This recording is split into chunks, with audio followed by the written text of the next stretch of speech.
Therapist Uncensored brings you decades of experience with interpersonal psychotherapy, relational neuroscience, modern attachment, and anything else they think will be helpful in healing humans. Now, here are your co-hosts, Dr. Ann Kelly and Sue Marriott.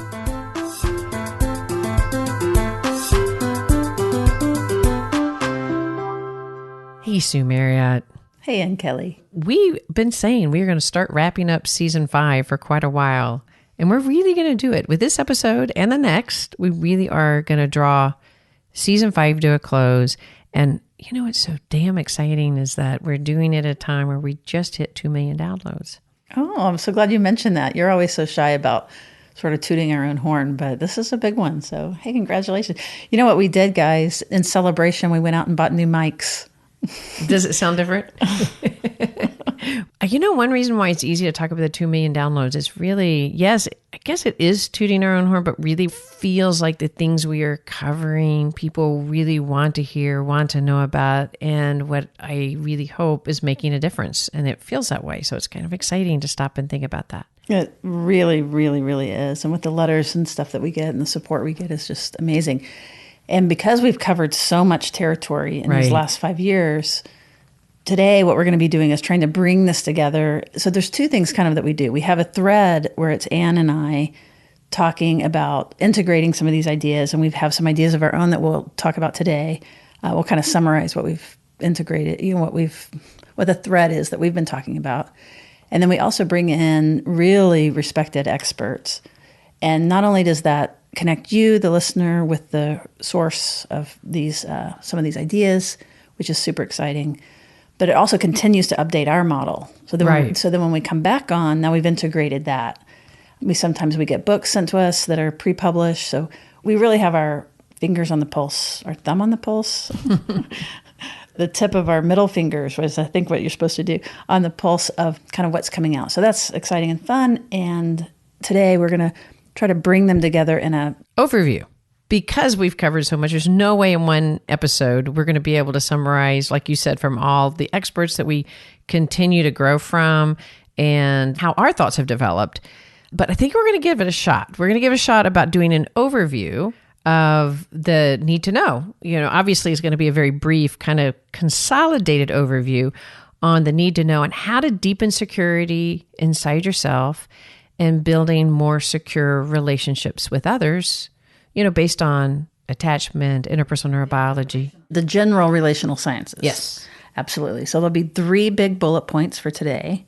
And we'll go with the first one, which I want you to think of it as like the umbrella. And we call it the 3 R's. We love our acronyms. Not as much as some people that we read. We try to limit them. The 3 R's, how they relate, is how to think about deep change. Like, what is a process of change in our body? And we like to think of it conceptually as the 3 R's. A lot of people have talked about this in different ways. This is just the way that we've landed to talk about it. The 3 R's are to recognize, to reevaluate, and then to rewire. So it sounds easy and simple, kind of is. You can't change your internal working models. You can't change unconscious processes unless you begin to see them and notice them. They're unconscious. Right. And that's the hardest part of it, isn't it? One of the major things that we want to cover when we talk about the spectrum, the modern attachment spectrum, et cetera, is to bring insight and awareness so that you can recognize things. Because otherwise, one of the things in our podcast logo is to take you off autopilot and bring you into a more intentional way of being. That is so important. And we are on autopilot so much more than we realize. And so recognizing that we're on autopilot and what the patterns are is probably one of the hardest but most essential steps. Right. It's like a first step that we can't do anything without being aware. And you think of them right now. I bet everybody knows someone who is not interested in recognizing these things. And that's okay. There's no judgment about it. But in the process of change, which these 3 R's represent, you have to start there.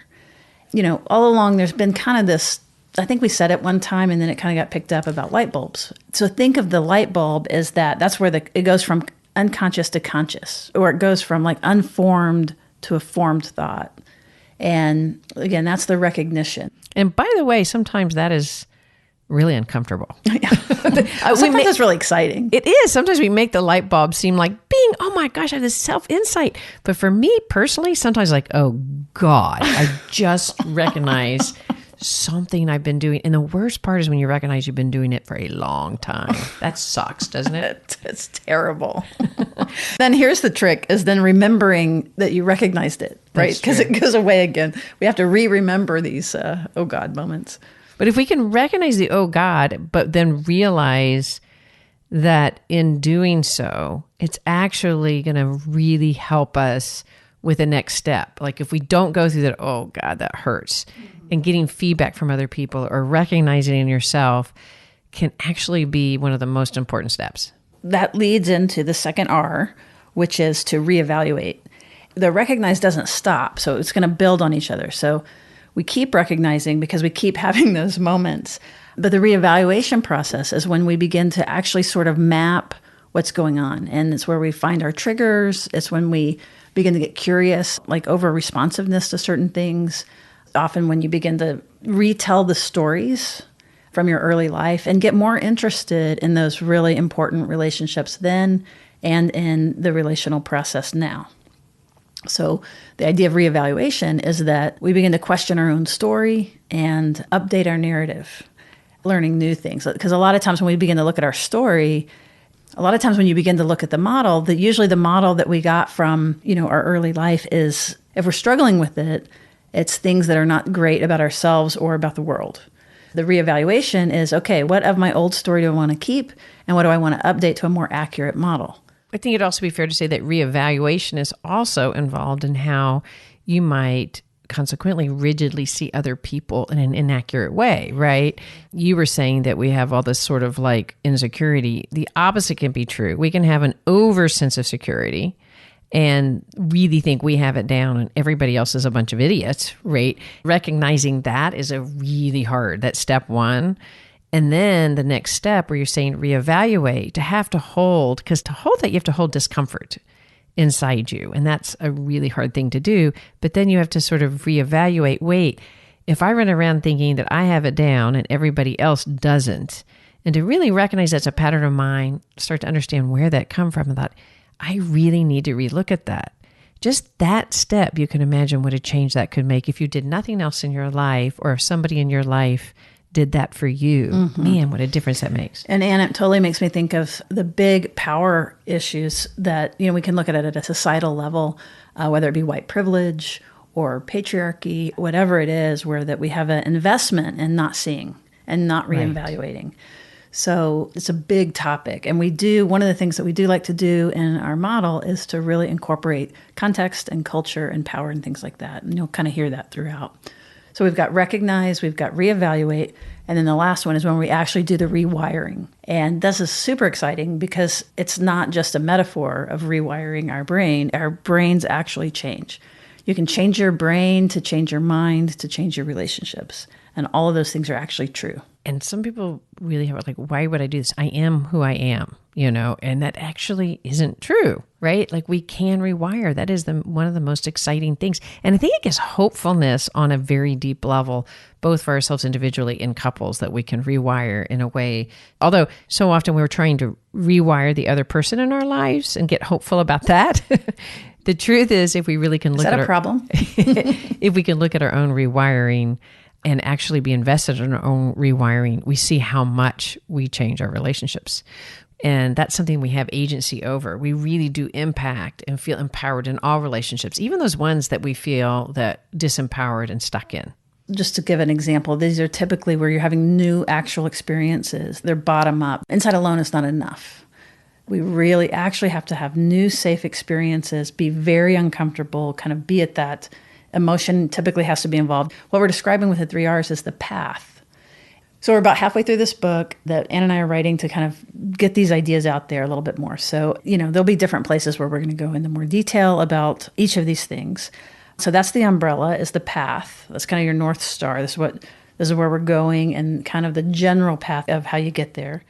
And one of the umbrellas of that we integrate is how attachment has developed in our body from beginning to adulthood. And there's a ways that research has talked about. I think we talked about that in another podcast pretty recently about the evolution of the study of attachment and how we see it. But then we've also have, guess what, another acronym to help us understand kind of how the evolution of attachment through our life cycle develops and impacts our relationships now. Those of you who want to know more about any of this, go to our show notes, and we are going to link to some of the other episodes where we've done more of a deep dive on some of these little concepts. And watch out for when and if we get this book published. What Anne's referring to with this kind of bringing it together, we call it BAMA, B-A-M-A. Basically, the B is biology. The second one is attachment. The third one is MAPS. So all of those three are kind of 3 and below, although that's the MAPS. It's the actual internal working model. It's the MAPS that end up carrying forward, and that they do change over time. They can change over time, fortunately. And then the last A is more about adult relating. And the reason that we're just saying that is that it's not one thing. It's this accumulation from our bodies and our biology, which affects our attachment behaviors, which then go into patterns of thinking, which then create mental models, which then shape all of our relationships. We get on a trajectory based on these, our mental models and our attachment status. And it doesn't mean, we're not stuck forever, but, it really is a trajectory. And then our relationships kind of become self-perpetuating. Yeah, it's a self-perpetuating part that can be some of the most painful points for all of us. If you think about it in the end, like you might think about what has surprised, like what's something new that's changed your thinking. I definitely had the attachment categories. I had understood that. The truth is that's actually, it's been for 70 years that we've been on that path for researchers and scientists. And that's super exciting. But then, incorporating the neurobiology. And, at one point we were talking to someone and they were saying, well, we don't really need that neurobiology stuff because really what matters is the attachment. And I say, well, actually, we could actually not talk about attachment and just talk about our nervous systems and our biology. So the truth is you need both, and they go together and they affect each other. Which is a great jumping off point to say why the development of our spectrum. We talk about the modern attachment regulation spectrum. And if you've gone to our website, you will see what we call an attachment bundle there. And it involves this model that we have that's a visual representation of all that we're talking about. And what you just said really is the jumping off point, right? Because we have to integrate both our everyday neurobiology that affects our states, and we have to realize that we're not just single individuals that have one attachment, and this is how we relate to the world, that every single day and every single moment we are in relation to something, and that impacts how we view the world, act on the world, see the world. So we have our own neurobiology. And then as you went through BAMA, we have developed our own adult attachment, I guess you could say schemas based on the BAMA development, right? And the spectrum is to help you see how those interrelate. One quick note about the history of this, and again, we've covered this a lot in some of the other ones, you'll see it in the show notes, but it started with developmental child development with just the infant. Then it expanded and looked at the caregiver-infant dyad. Then it expanded a little bit more and looked at adults and the correlation between those early experiences.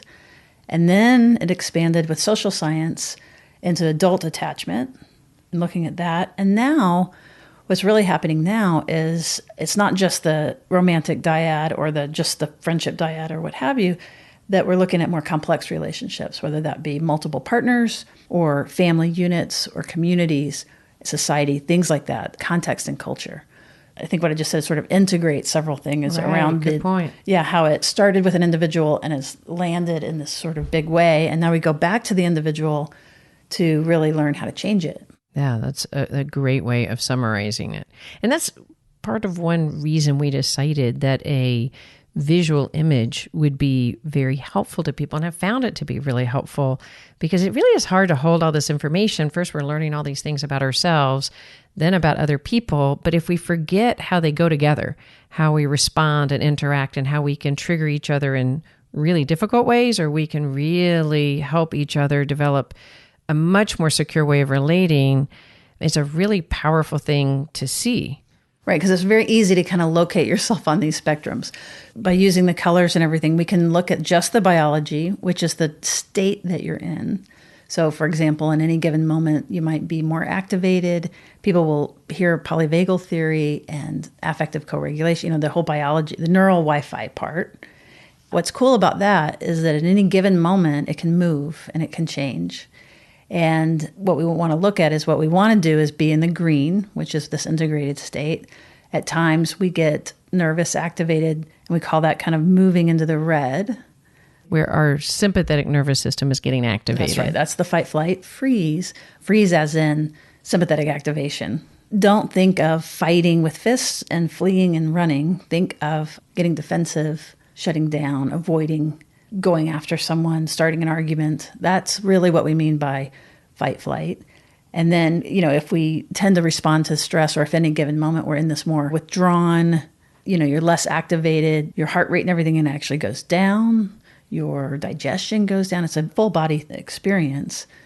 Going into the blue, which is we cool off. So blue is the cooling off and the state. And then green is I'm in this integrated state, which is the ventral vagal.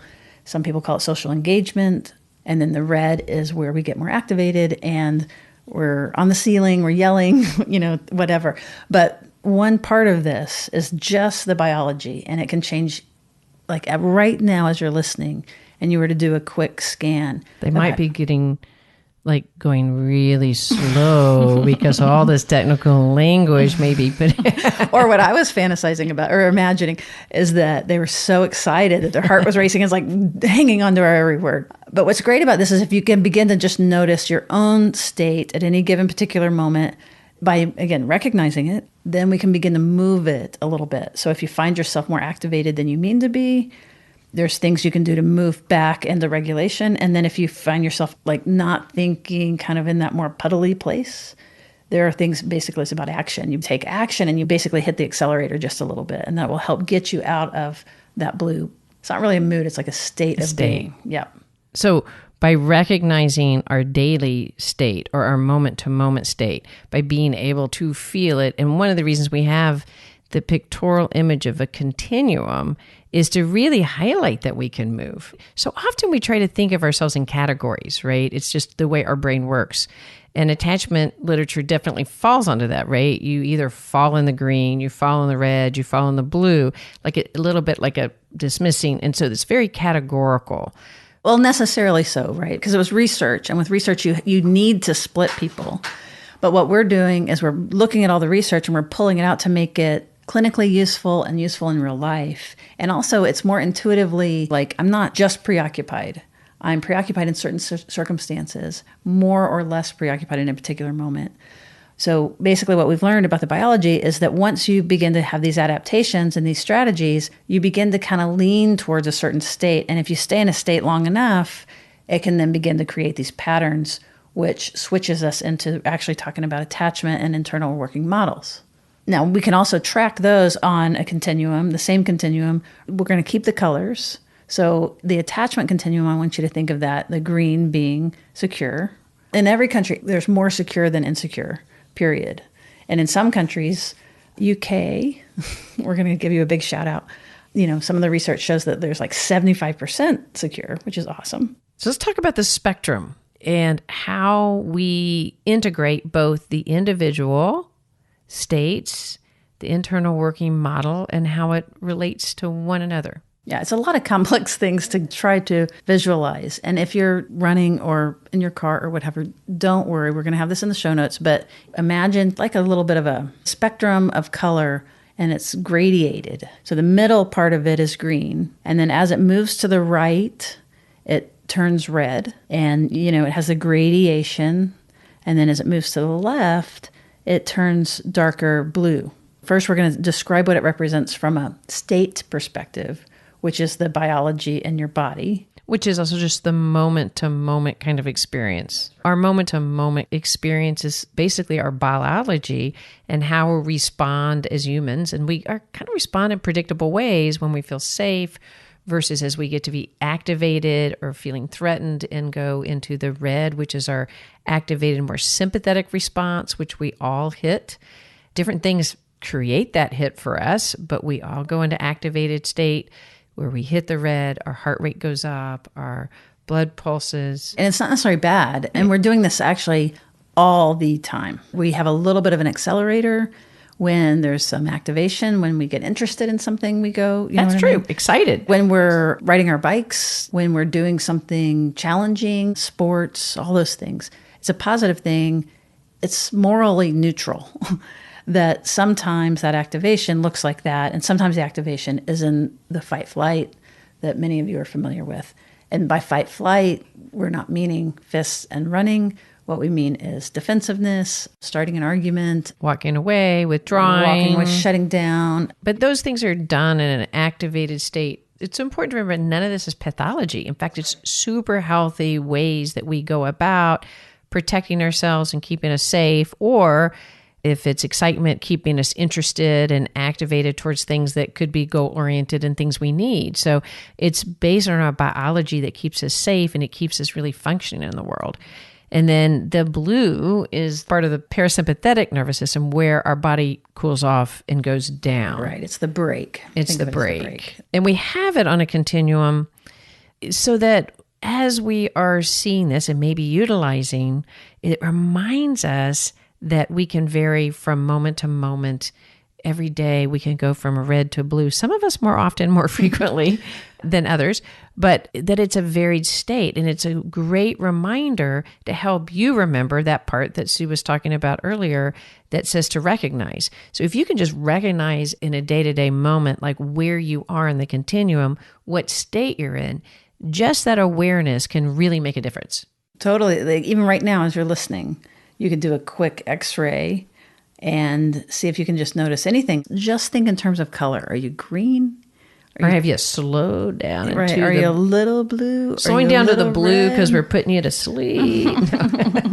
Or because we were saying something very threatening and you need to have some distance from it. That's another version. So the parasympathetic, think of that's the brake.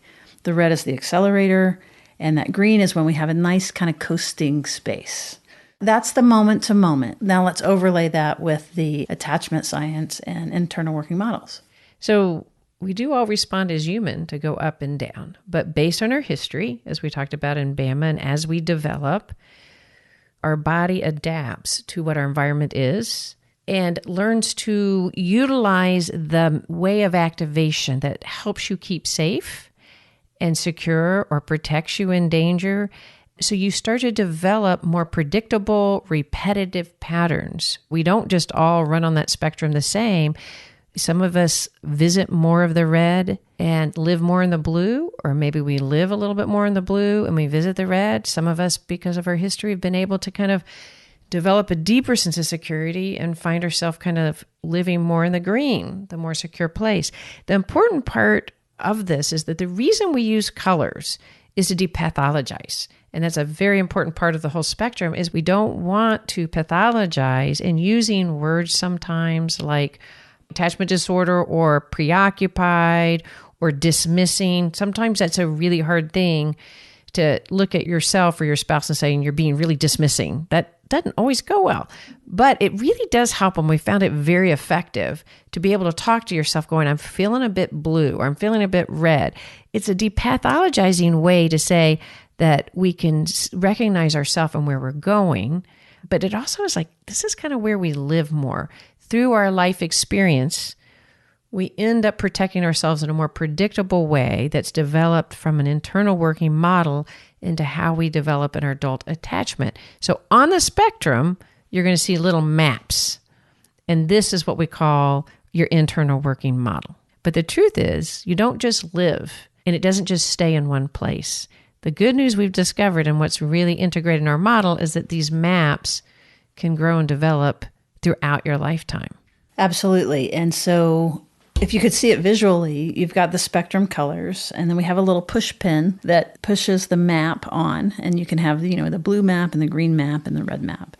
And so just as a reminder, what we're saying is that based on your body experiences, your nervous system responding to other nervous systems when you're young. As Anne was saying, that you figured out how to get safe and to stay safe. And by safety, what we mean when you're young is it's maintaining not just proximity to your caregiver, but it's keeping them available.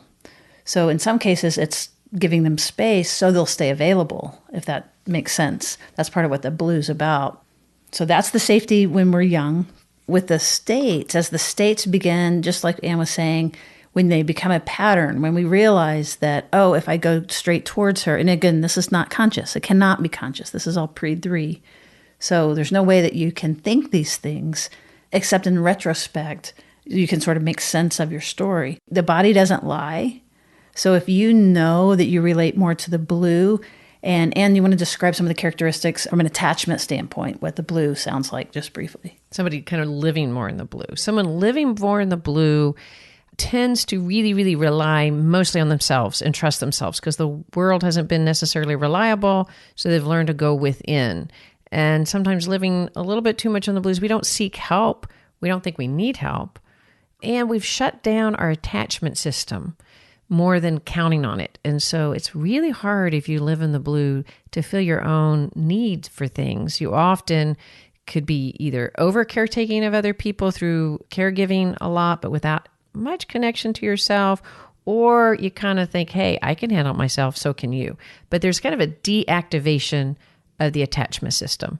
Some of the rougher signs of that is, do you find yourself in conversations eye rolling a lot, or thinking that most people don't really know what they're talking about, or that you know what you're talking about, and if they would just hush up and listen, you might find yourself living more in the blue.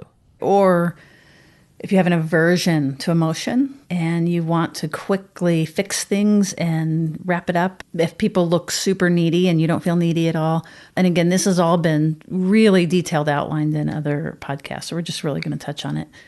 That's the blue map. When you were very young, your nervous system adapted in that direction over and over, and that was your best adaptation. Now, if your nervous system needed to upregulate and kind of look for your caregiver and hang on to them, then that's going to look more like a little bit of a red map. They describe it as more preoccupied because if your caregiver has been inconsistent, like they're there, but they're not there for all sorts of different reasons, we end up learning, oh my gosh, if I relax, I might miss them. So we stay very in the red, aware of our environment. Our state then stays very activated and charged, so that we tend to really over-index on our emotions. And when we get flooded with those emotions during that state, it's really hard to access our reason and our more rational place. Yeah, it's hard to soothe us. Good point. And that's the difference actually between security and ambivalence or insecure, preoccupied. Let's just call it red. Between the red and the green is that the green can get really upset and be very distressed. But when the connection happens again, they're very quick to soothe. So if it's a baby, they calm right down. If it's a partner, they're upset because they've been out of contact, say, unexpectedly out of contact. But then when you get in contact, there's the reassurance. Versus when you live a little bit more in the red, the more activated state, and you've been preoccupied trying to keep. When a rupture happens, it's very activating in the body. What's so important about this is integration of the body. This is not just a thought. That's right. And that's why the red is harder to soothe. So that piece was that both the green and the red will get upset about the rupture. The green will let you soothe them. The red both wants it, but also holds it back and is scared to believe it. Scared to believe it and scared to calm it, right? Because that is so much more threatening. When you live, and we're fortunate enough to live in a more secure green way of relating, your nervous system anticipates that things are going to be okay. They anticipate that the soothing will help. What's really painful, if you've had to develop a system that lives a great deal in the red, your body hasn't developed trust that other people can soothe. So it really does stay more highly activated, and it's very difficult to calm the nervous system down. It's not just somebody being stubborn. No, not at all. So let's move now to the more interpersonal part of this. So part of what the model incorporates is that, let's say I'm getting activated and I'm beginning to get a little red, little pink, whatever that is, violet. In other words, I start trending red. Now, let's say, Anne, you were perfectly fine, but as I go up, I'm going to affect your nervous system. through neuroception, I'm going to get definitely impacted. And depending on where I live the most or what my body is used to being is how I'm going to respond to you. So if I tend towards blue and emotions are overstimulating for me and it signals to me danger, my first instinct might be to fix it for you. And I would want to fix it so that you would calm down. Right. It wouldn't come from the caring, connected place. It would be, let's get this wrapped up real quick. And how you often see that in an everyday life is somebody's really upset about something and brings it up, and the other person will say, well, that's just not rational. It's just like, that's just ridiculous. If you would just hush up and listen to me, you wouldn't need to be nervous. So just listen to my rational thinking. And if I could tell you rationally why you are being irrational, all should be good in your body, right? Right. And if we slow that down, you can hear the emphasis is on reason. There's a deactivation. It's basically privileging information that is cognitive and intellectual over affect and emotion. If you are in the blue. Right. And then they're trying to talk you into, through the left brain, through language, talk you into their state, which is a deactivated state. And if you're in an activated state, do you think it will work very well? Doesn't work very well. And you can hear it. It doesn't, because our activated state is not actually connected to the rational. In fact, high stress and high intensity actually really blocks the functioning of our prefrontal cortex. When we're in a highly red state, our prefrontal cortex is not very activated. So we need to calm the nervous system down. So the point of using the spectrum, let's bring this all back to the spectrum, is that we want a visual reminder. When you get a chance to take a look, or maybe you can just imagine, we have two faces facing each other on part of the spectrum to kind of remind us that, unfortunately, often if we're not very aware, the further out your person you're engaging with goes, it can often push us the opposite direction. So in this example, the more emotional Sue becomes and the more, no, and unfortunately, often in the red, people get angry and unfortunately they tend to focus on what's been done to them. So it's like, I can't believe you've done this to me. And they're very, very activated. Well, of course, if I run blue and that kind of emotion, A, scares me, and B, I feel overly connected to that I should have no problems and make no mistakes, guess where I'm going to go? I'm going to immediately start defending myself and telling Sue, you're just ridiculous for being so emotional.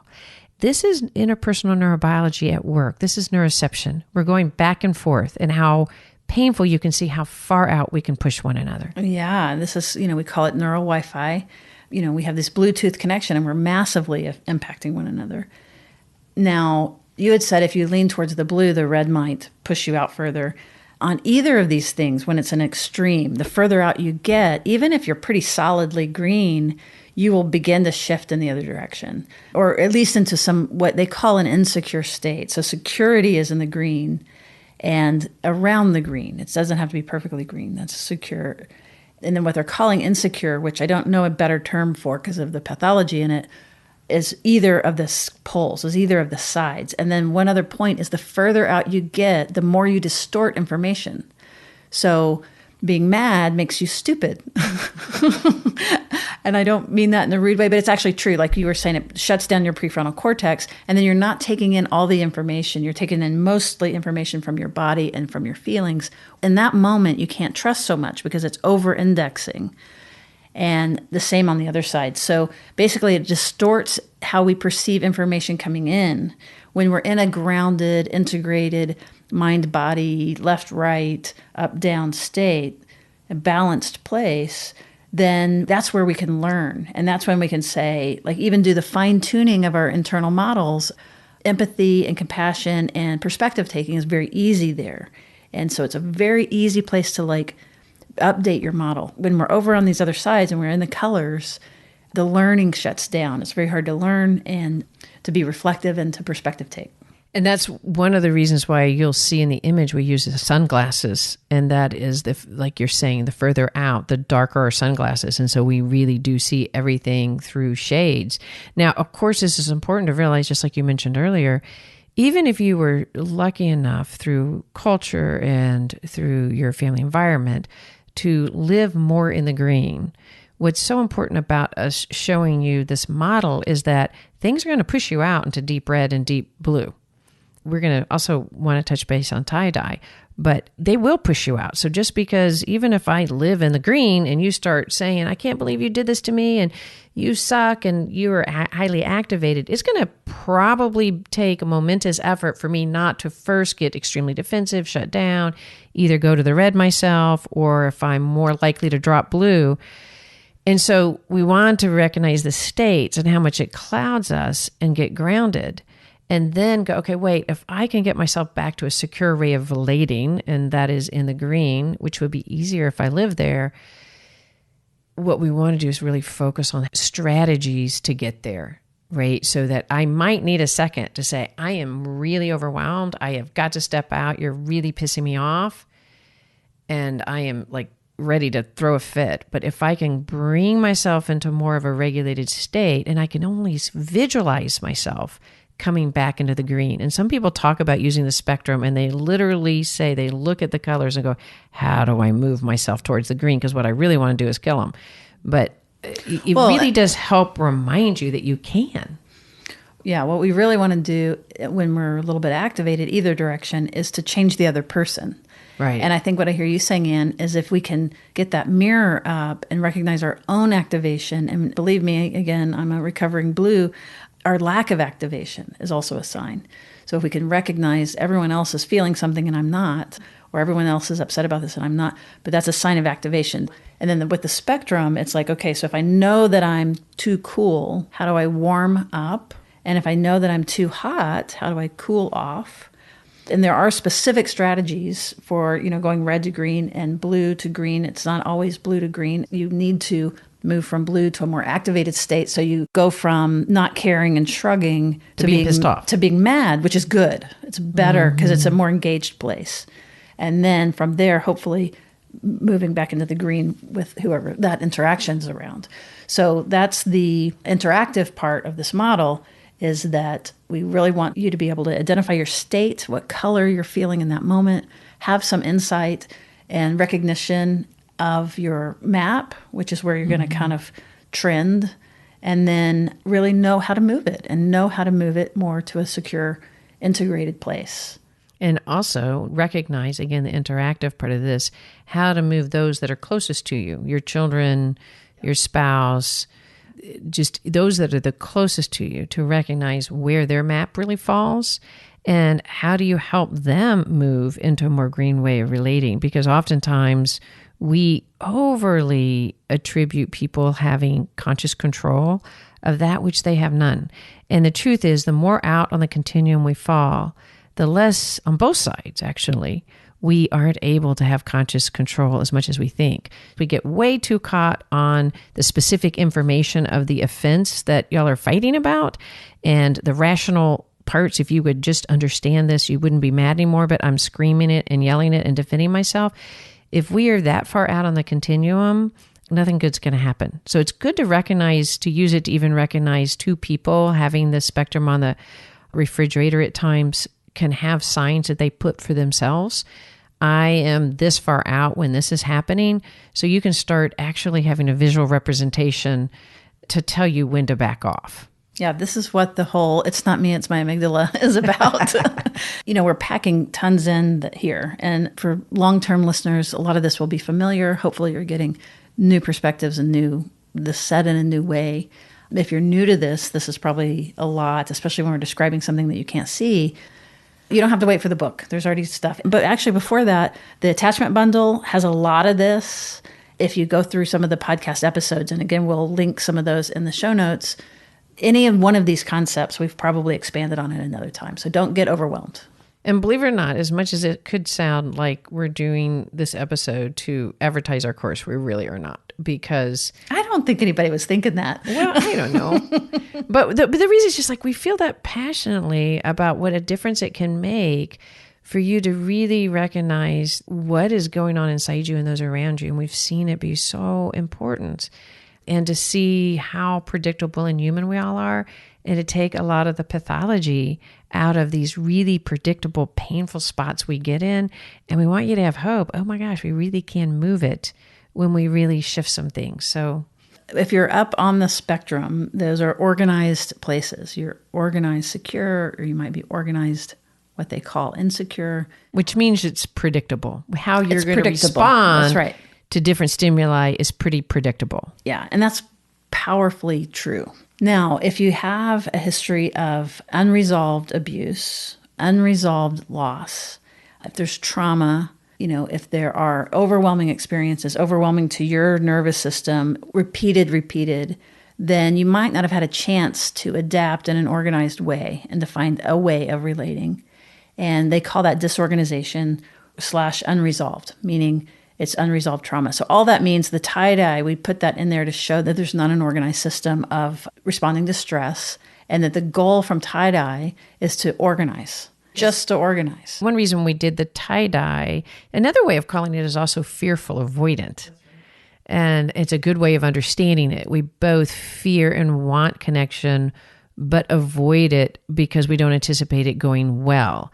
And so it can be a mixture of these strategies of the red and the blue, sometimes even green, but it's not very organized and predictable. So it can feel very chaotic to live in that place or to be with somebody who's experiencing that. That's right. There's a lot about safety there. So if in doubt, like that, you're going to want to move towards safety. And you don't have to live there either. You can be a green person. You can be a secure person that can kind of drop off the continuum into the puddle for a period of time, a moment, a day, where that organization gets a little disorganized. You have a pocket and then you can pop back in. And the biggest thing with that, again, is safety. So if somebody's in an overwhelmed, sort of it feels internally chaotic or very, very, very blue, this is related to the spectrum. It's basically the brake and the accelerator at the same time. That's why it's disorganizing. Through safety and safe relationships and predictability, we can move that. We can calm down the system and have a more organized way of driving our ship. No, it's a great way of summarizing it. We've gone over a lot today. We wanted to do this episode as kind of a rounding summary as we're coming to a close on our 5th season. Yay. If you want to hear more details of each one of these, we always reference back to episode 59, 60, 61, where we go much more in depth on each of these internal working models and states of beings. If you want to kind of get more of a sense of how you feel like you relate or other people. We'll reference these in our show notes as well. And also, if you really want to dive even deeper into what we're talking about, we did take the time to make a course. It's a 3-4 hour course. You can get even CE credit if you're a therapist that really dives deeper into this entire podcast about the spectrum and helps you visually understand and integrate all the information we just finished talking about. If you are interested in the course, you can put in our clan as your promo code. Since you're this deep into this podcast, you are now part of our clan. And that'll give you a discount. And always, if you are unable to access the course and want it, but aren't able to financially afford it, just let us know. We'll take care of you. Another thing you could do, if you're interested in this, besides the things we've mentioned, we are working on this book to put it together and to go into more detail. But also, we have active Facebook groups that have these kinds of discussions and a Patreon community, an online Patreon community, where that we do small reading groups around some of these materials. So you can join us there as little as $5 a month, patreon.com/therapist uncensored. We would love, love, love to have you. Or just jump on our Facebook group too. If you're not able to, for whatever situation, being able to kind of join and sponsor us on any level, don't worry about it. Our goal of this podcast is to get this amazing information far and wide to those who can't receive it, might not receive it otherwise. And notice, because of our patrons, we want to thank them, and you can find them on our website, www.therapistuncensored.com. And it is through our patrons, and I would love for you to thank one if you know one, and you can find them on our website, some of them. But it is because of them that we, if you notice, there's not been a single ad on this show. And we're really proud of that. It's because of the patrons that we're able to do that. We are an indie-produced, female-led podcast with no support other than you guys. So thank you for that. And we would love for you to pitch in. And you can support us in any way you would like, including if you just want to stop for a moment and rate and review us. That really does help us. It also helps us get great speakers, by the way. Guests, not speakers, yes. Well, sometimes they turn into speakers. That's true. That's true. As do we. True. So next episode, we're going to do a review of some of our most favorite podcast to give you an idea if you're jumping in to kind of where you might want to go and not want to miss. That's right. Kind of a recap. That'll be fun. Well, let's let people go. Thank you for listening. And we'll see you around the bend.